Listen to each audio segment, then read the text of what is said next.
চিপাঝাৰবাসী ৰাইজক ধন্যবাদ জনাইছোঁ। প্ৰথমবাৰৰ বাবে মই চিপাঝাৰ আজি সভাপতি আসন গ্ৰহণ কৰাৰ পিছত উপস্থিত হৈছোঁ। আমাৰ দলীয় কৰ্মকৰ্তাসকলক লগ পাই যথেষ্ট ভাল এটা অনুভৱ হৈছে যে যথেষ্ট সক্ৰিয় কৰ্মী ইয়াত আছে, সেইটো এটা অনুভৱ হৈছে।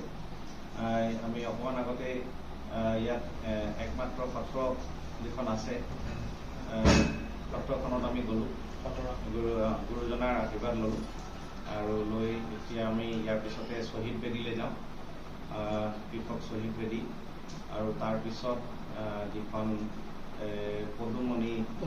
পদুমপুখুৰী হাইস্কুল, য'ত এই ছাত্ৰ এজন দুৰ্ঘটনাত প্ৰাণ হেৰুৱাব লগা হ'ল, তেখেতৰ পৰিয়ালবৰ্গক আমি লগ দিম। আজি দিনজোৰা কাৰ্যসূচী আমাৰ আজি ইমানেই হ'ব। আপোনালোকৰ ওচৰত জনাম। বৰ্তমান সময়ত আপোনালোকৰ আম আদমি পাৰ্টীৰ অসমৰ স্থিতি ভাল হ'ব, আমি আশাবাদী। কাৰণ আপোনালোকে এটা বস্তু লক্ষ্য কৰিব লাগিব যে আম আদমি পাৰ্টীয়ে যিটো ৰাজনীতি কৰি আছে সেয়া হৈছে উন্নয়নৰ ৰাজনীতি।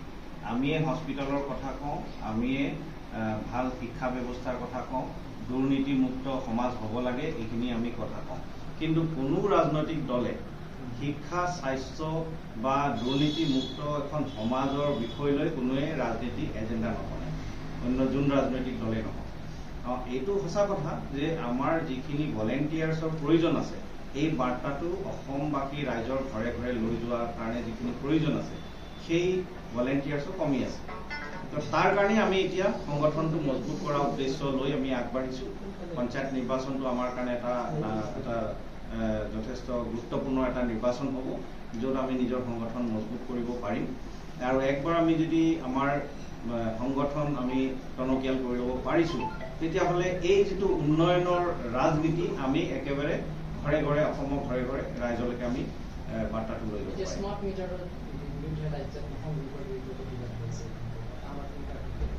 আমি প্ৰতিবাদ কৰিছোঁ, কিন্তু ইয়াৰ লগে লগে মই এটা কথা আপোনালোকক জনাব বিচাৰিছোঁ যে স্মাৰ্ট মিটাৰৰ যিটো কথা আছে, দিল্লী আৰু পাঞ্জাৱত য'ত আম আদমি পাৰ্টীৰ চৰকাৰ আছে, তেওঁলোকৰ পৰা আমি এটা মডেল আমি অসমৰ কাৰণেও ল'ব পাৰোঁ। তাতো স্মাৰ্ট মিটাৰ আছে, কিন্তু তাত স্মাৰ্ট মিটাৰটো প্ৰিপেইড নহয়, আৰু তাৰ স্মাৰ্ট মিটাৰে 200 বা 300 ইউনিট বিজুলী মাহেকে ফ্ৰী দিয়ে।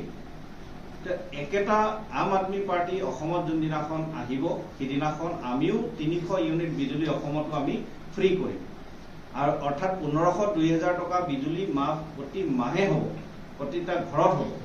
এয়া আম আদমি পাৰ্টিৰ প্ৰতিশ্ৰুতি হয়। গতিকে স্মাৰ্ট মিটাৰটোক আমি যি ধৰণে বিজেপি চৰকাৰে ৰাইজৰ মাজত লৈ গৈছে, আমি প্ৰতিবাদ কৰিছোঁ, আমিও আমি ৰাইজৰ লগত আছোঁ। গতিকে আগন্তুক দিনত যদি ৰাইজে সঁহাৰি জনায়, তেতিয়াহ'লে সেই দিল্লী মডেল বা পাঞ্জাৱ মডেলত যিটো স্মাৰ্ট মিটাৰ আছে, য'ত 300 ইউনিট বিজুলী ফ্ৰী হয়, অসমৰ ৰাইজে পাব।